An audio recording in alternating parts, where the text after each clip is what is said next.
Hello အားလုံးပဲမင်္ဂလာပါကျွန်တော် YouTube channel နေပြန်လည်ကြိုဆိုလိုက်ပါရစေအဲ့တော့ကျွန်တော်ဗီဒီယိုလေးမတင်တာကြာပြီပေါ့နော်ကျွန်တော် channel ရတယ်အခုတော့ဒီနေ့လေးမှာတော့ကျွန်တော် tether wall လို့ခေါ်တဲ့ပတ်စံရတဲ့ website လေးနဲ့ပတ်သက်ပြီးကျွန်တော်ပြပြချင်ပါတယ်ဒီ website လေးမှာအရင်ဆုံးအနေနဲ့ကျွန်တော်ဘယ်လိုကောက်ဖွင့်ပြီးတော့ဘယ်လိုပုံစံလေးဆော့ရတယ်ဆိုတော့ကျွန်တော်ပြပြပြီးတော့ withdraw ဘယ်လိုလုပ်ရလဲဆိုတော့ကျွန်တော်ပြပြပါမယ်ဒါလေးကတော့ဒီ game လေးမှာတော့เนาะကျွန်တော် free ပေါ့เนาะ free ဆော့လို့ရတဲ့ game လေးဖြစ်ပါတယ်အဲ့တော့အရင်ဆုံးအနေနဲ့ကျွန်တော်တို့အကောင့်လေးစောက်ခွင့်မှု register ပိုင်းလို့ကျွန်တော်ဆက်သွားလိုက်အောင်เนาะအဲ့တော့ place and end လေးကိုကျွန်တော်တို့နှိပ်လိုက်မယ်ပေါ့เนาะနှိပ်ဖို့ဆိုတော့လည်းကျွန်တော်တို့ကိုအကောင့်ဖွင့်မှုအတွက်ပေါ့เนาะလာ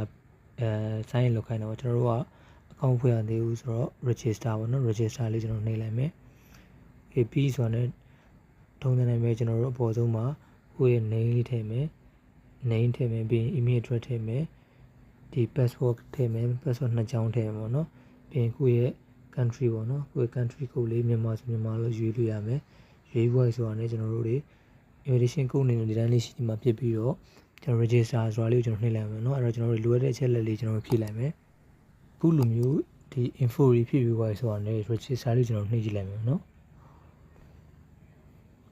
ဒါဆိုရင်ကျွန်တော်တို့ register success တွေလာပြပေးပါပါတယ်အဲ့တော့ okay နှိပ်လိုက်မယ်ပြီးရင်ကျွန်တော်တို့ခုနဝင်ခဲ့တဲ့ register လုပ်ခဲ့တဲ့ email address တိုင်းပဲကျွန်တော်တို့ကိုယ့်ရဲ့ကောက်တဲ့ကိုပြန်ဝင်ကြည့်ကြမယ်ပေါ့နော်ဒါဆိုရင်တော့ကျွန်တော်တို့ gain နဲ့ရောက်ပါပြီပေါ့နော်အဲ့ရှင်ကြရင်ဒီမှာဒီ start gain ဆိုတာလေးကိုကျွန်တော်တို့တစ်ချက်နှိပ်လိုက်အောင်ပေါ့နော်အဲ့ဒါလေးကျွန်တော်နှိပ်လိုက်ပြီးသွားရင်ကျွန်တော်တို့ဒီ home ဆိုတာလေးကိုနှိပ်မယ်အမှကျွန်တော်တို့က start ဆိုပြီးတော့စလိုက်တာနဲ့ဒီမှာပေါ့နော် minute လေးတွားမယ် minute လေးတွားပြီးဆိုတော့ ਨੇ ဒီ tomato နဲ့သက်ဆိုင်တဲ့ဒီကျွန်တော်တို့ဒီမှာပြရတဲ့အမောက်ကိုကျွန်တော်ရရှိပါမယ်အဲ့တော့ကျွန်တော် start လေးကျွန်တော်နှိပ်ကြည့်မယ်โอเคဒီမှာပြဒါဆိုရင်ကျွန်တော်တို့7 minute ပေါ့နော်7 minute ပြည့်သွားပြီဆိုတော့ねကျွန်တော်တို့10 time 7 minute ပြည့်သွားပြီဆိုတော့ねအမှ work က$5 နဲ့ပြီးတော့6 USDT ကျွန်တော်တို့ရရှိမှာပေါ့အဲ့တော့ကျွန်တော်တို့7 minute လောက်စောက်လိုက်မယ်ပေါ့နော်စောက်ဖို့ဆိုတော့ねကျွန်တော်တို့ USDT ရရှိမယ် withdraw ထုတ်ဖို့အတွက်ဆိုရင်ကျွန်တော်တို့ရဲ့ address တွေထည့်ဖို့လိုအပ်ပါတယ်အဲ့တော့ကျွန်တော်တို့ဒါလေးကိုကျွန်တော်တို့နှိပ်မယ်နှိပ်ပြီးသွားပြီဆိုတော့ねဒါလေးတစ်ချက်နှိပ်မယ်ပြီးအကောင့်ဆိုတာလေးကိုနှိပ်မယ်ပေါ့နော်ပြီးရင်ဒီမှာအကောင့် setting ရပြီအဲဒီအကောင့် setting မှာကျွန်တော်တို့ရဲ့ဒီ withdrawal အကောင့်မှာကျွန်တော်တို့ထည့်ခြင်းနေပေါ့နော်ကျွန်တော်တို့ရဲ့ address ကိုလာထည့်ပေးရပါတယ်အဲ့တော့ကျွန်တော်တို့ဒီမှာကျွန်တော်ရဲ့ address လေးကျွန်တော်ထည့်လိုက်မယ်ဒီဝိုင်းဆိုတာနဲ့ကျွန်တော်တို့ modify user info ကိုကျွန်တော်နှိပ်လိုက်မယ် okay ဒါဆိုရင်ကျွန်တော် operate success ဖြစ်သွားပါပြီเนาะကျွန်တော်တို့ရဲ့ withdrawal ထုတ်မဲ့ address လေးကျွန်တော်ထည့်ပြီးသွားပြီokay နောက်တစ်ခုအနေနဲ့ကကျတော့ကျွန်တော်ဒီမှာ recharge or withdrawal ပေါ့နော်ဒါကကျတော့ဒီမှာသူပြထားတဲ့ထုံးစံတိုင်းပဲ copy ပေါ့နော်ဒီ address လေးကိုထည့်ပြီးတော့ကျွန်တော်တို့တွေက recharge လုပ်လို့ရတာပေါ့နော်ကိုယ့်ရဲ့ USDT ထည့်ပြီးတော့လည်းဒီ fan ဆိုတဲ့ဒီကစားနည်းလေးထဲမှာလည်းကျွန်တော်ဝင်ပြီးကစားလို့ရမယ်ပေါ့နော်အဲ့ဒါကိုဆိုလိုတာပြီးရင် withdraw အနေနဲ့ဆိုလည်းဒီအောက်ကဟာလေးကိုကျွန်တော်နှိပ်မယ်ပြီးရင်အကောင့်တော့ရှိပြီးသားပေါ့နော်အောက်မှာ amount နေရာမှာကျွန်တော်တို့ထည့်ခြင်းနဲ့အမောက်လေးကိုထုတ်ခြင်းနဲ့အမောက်လေးထည့်ပြီးတော့ withdraw နှိပ်လိုက်အောင်ပဲဗျဒါကတော့ recharge ထည့်ခြင်းနဲ့ပြီးတော့ withdraw လုပ်မဲ့ပုံစံလေးကျွန်တော်ပြပြတာပါ okay account detail ပေါ့နော် account detail တော့ကြည့်လိုက်မယ်ဆိုရင်တော့ဒီနေ့ကစပြီးတော့ register လုပ်ရဆိုတဲ့အချိန်လေးလာပေါ်နေပေါ့နော်ဒါလေးကတော့ account detail ပါနောက်တစ်ခုအနေနဲ့ကျွန်တော်တို့ invitation reward ပေါ့ invitation reward တော့ထုံးစံတိုင်းပဲကျွန်တော် video တိုင်းမှာရှင်းပြနေတယ်လို့ပေါ့နော်ကိုယ့်ရဲ့ဒီ invitation link လေးကို share ခြင်းအဖြစ်လဲမိတ်ဆွေများ audience တွေ sign up register လုပ်တိုင်းကိုက commission ကနေလည်းပြန်ရမယ်ပေါ့သဘောမျိုးပါပဲเนาะအဲ့တော့ဒီမှာ incentive income ဆိုရင် loss မရှိသေးဘူးပေါ့เนาะ invite code ဆိုရင်ဒီမှာ invite code နေရာမှာကိုယ့်ရဲ့ဒီ code လေးလည်းပြောလိုက်လို့ရတယ်ဒါမှမဟုတ်လည်းဒီ link လေးကိုလည်းကျွန်တော်တို့ copy ခုပြီးတော့ကိုယ့်ရဲ့ friends တွေကိုကျွန်တော်တို့ share ခြင်းလုပ်လို့ရတယ်ပေါ့เนาะဒီသဘောမျိုးပါ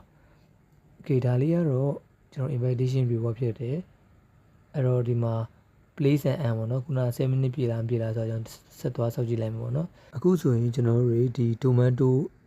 ဒီ product လေးမှာကျွန်တော်တို့စောင့်လိုက်တာ7 minute ပြည့်သွားခဲ့ပြီပေါ့နော်ပြည့်သွားတော့ကျွန်တော်သူကဒီမှာ collect လေးလာပြနေပေါ့နော်အဲ့ collect လေးကိုကျွန်တော်တို့ဒီမှာနှိပ်လိုက်မယ် collect okay ဒါဆိုရင်မိတ်ဆွေများမြင်နေပါတယ်ကျွန်တော်တို့ USDT နေရာမှာကျွန်တော်တို့ 5.93 USDT ဆိုပြီးတော့လာပြီးတော့ရရှိသွားပါပြီပေါ့နော်အဲ့လိုပဲကျွန်တော်တို့9ကျင်လောက်ကျွန်တော်တို့လာယူလို့ရတာပေါ့နော် UI ဆိုတော့ね7 minutes ဆောင်မယ်ပြီးသွားဆိုတော့ကျွန်တော်တို့ collect လုပ်မယ်ပေါ့နော်ဒီနည်းနဲ့ပဲကျွန်တော်တို့ withdraw ထုတ်လိုက်ရမယ် okay ဗျအဲ့တော့မိတ်ဆွေများအနေနဲ့ထပ်ပြီးတော့ income ပိုရခြင်းတယ်ဆိုရင်လည်းဒီမှာ short ရှိရပေါ့နော်အဲ့ဒီ game mode ထဲမှာကျွန်တော်တို့ပြောချင်တာတော့နှစ်ပိုင်းပြောချင်တယ်ပထမတစ်ပိုင်းကတော့ကျွန်တော်တို့ farmer ပေါ့နော် farmer လေးရှိပြီးတော့နောက်တစ်ပိုင်းကတော့ mine ဆိုတာပေါ့နော်ကျွန်တော်တို့ mine တူတာလေးရှိမယ် farmer နဲ့ mine ဆိုတော့ကျွန်တော်နှစ်ပိုင်းရှိမယ်ဒီ farmer အနေနဲ့ဆိုရင်ဒီမှာ potato ရှိမယ်ပြီးရင် wheat ရှိမယ်ပြီးရင် chicken ရှိမယ်ပြီးရင်ဆိုရင်ကောင်းရှိမယ်ပေါ့နော်စသဖြင့်ဒီတိရစ္ဆာန်လေးရှိတယ်တိရစ္ဆာန်လေး product လေးပေါ့နော်ဒီ potato အနေနဲ့ဆိုရင်ကျွန်တော်တို့ဒေါ်လာ USDT 200နဲ့ဝယ်ရပြီးဖြစ်ပြီးတော့ဒီ potato ရဲ့ဒီ detail လေးကိုကြည့်မယ်ဆိုရင်လည်းသူကကွန်မွန်းပေါ့နော်တို့များကျွန်တော်တို့အချိန်ကြီး100လောက်တော့ရမယ်ပြီးရင်ကြာခြင်းကတော့တရက်နီးပါပေါ့နော်တရက်နီးပါတော့ကျွန်တော်တို့ကြာနိုင်ပါပေါ့နော်ကြာမယ်ပြီးသွားဆိုတော့နောက်တစ်နေ့ကြာရင်ကျွန်တော်တို့ USDT ပြန်ထုတ်လိုက်ရမယ်ဒီလိုမျိုးကအဲ့တော့ဝယ်ခြင်းနေဆိုရင်လည်းကျွန်တော်တို့ဒီဘိုင်းလေးကိုနှိပ်လိုက်မယ်ပြီးရင်သူကထပ်မိရပေါ့နော် potato ဝယ်လာဆိုရင် okay နေလိုက်ဆိုတော့မိတ်ဆွေများ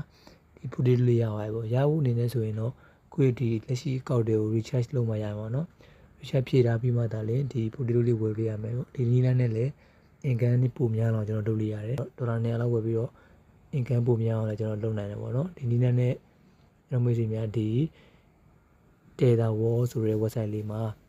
ကျွန်တော်တွေဝင်ငွေလည်းပုံမှန်ရနိုင်ပါတယ်အဲ့တော့ကျွန်တော်ပြထားတဲ့လိုမျိုးအကောင့်လေးကိုကျွန်တော်ဖွင့်ကြည့်ပါเนาะအဆင်မပြေတာရှိခဲ့ရင်လည်း comment မှာကျွန်တော်မေးခဲ့နိုင်ပါတယ်အကောင့်ဖွင့်ခြင်းကျွန်တော် video description လေးမှာကျွန်တော် link ချပေးရတယ်အဲ့ဒီလိုလည်းတော့ဖွင့်နိုင်ပြီးတော့ဒီ tether wall ဆိုတဲ့ website လေးထဲမှာလည်းမိတ်ဆွေများ USDT ရကြပါစေလို့ပြောကြရင်လည်းပဲကျွန်တော်ရဲ့ video လေးကိုဒီမှာပဲဆုံးသက်လိုက်ပါရနော်မိတ်ဆွေများအားလုံးဆင်ပြေကြပါစေ